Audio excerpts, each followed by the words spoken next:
最近 Windows Media Player 已经读不到 CD、XVID 影片一播就黑画面，引起不少讨论。这其实不是电脑坏掉，而是旧格式老媒体正在被系统慢慢淘汰。那还有没有能稳定播放的替代播放器呢？大家好，这里是 4DD 频道，今天就来分享2026年最稳定的 XVID 影片播放器 Top 10。如果你也常常翻出一些老电影或旧影集，遇到 AVI 格式打不开，或只有声音没画面，用 Windows 或 Mac 内建的播放器都播不了，先别急着觉得影片坏了，其实可能是因为它用了 XVID 编码。SVID 是一种免费开源的压缩技术，过去常用在 DVD 转档和早期下载的影片，所以多半包成 AVI 档。但现在很多系统和播放器已经不再预设支援这种旧编码了。接下来我会重点介绍还能稳定播放 XVID 的播放器 Top 5，让你一次选对，不用再自己试错。Top 1 VLC Media Player。如果你只是想单纯把一堆旧影片点开来看，不想研究复杂设定，那选它就对了。VLC 几乎什么格式都能播 X、VID、A、VI 这类老影片成功率最高，而且完全免费。像是10几年前拷下来的 AVI 档，用 Windows Media Player 打不开，换成 VLC 通常就能直接播放。不过它的界面比较老派，选项也多，新手第一次用可能会觉得有点眼花。Top 2 Pad Player。如果你的电脑效能不错，希望影片顺，字幕好调 ，Pad Player 播放效能强，对高流量或者编码影片特别稳。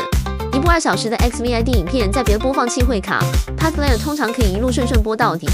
同样设定功能丰富，新手需要花一点时间熟悉操作。Top 3 DivX Player。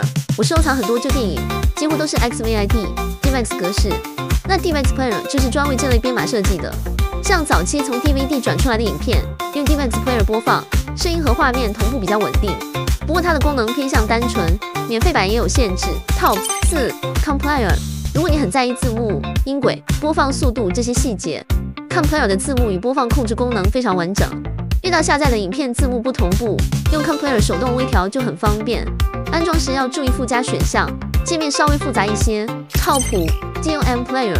它会自动帮你找缺少的解码器，适合不太懂编码，只想点开就能播的人。第一次遇到打不开的影片 ，GOM 会跳提示协助你补齐。注意免费版有广告，而且对损坏的影片帮助有限。最终方案 4DD File Repair。就算像 VLC、Pad Player 这么强的播放器，有时候 XVID 影片还是会播不了。常见情况像是黑画面、卡住、没声音，甚至跳出像 0xC00D36C4 这种错误码。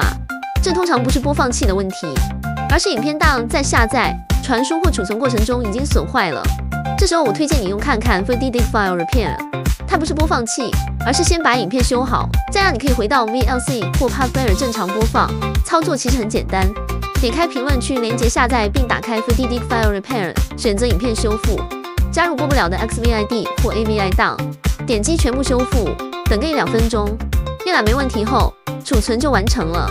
如果你也遇过影片怎么换播放器都打不开，或是重要的照片、图片突然损坏，甚至想试试现在最新的 AI 修图、生图功能，我会建议你直接试试 4DD File Repair。刚好最近遇到 4DD 年终活动，有机会抽到 iPad Pro， 全站还有7折起优惠，部分功能甚至有0元限免，算是蛮适合入手或测试的时间点。觉得这支影片对你有帮助的话，记得帮我按个赞、订阅，我们下次见。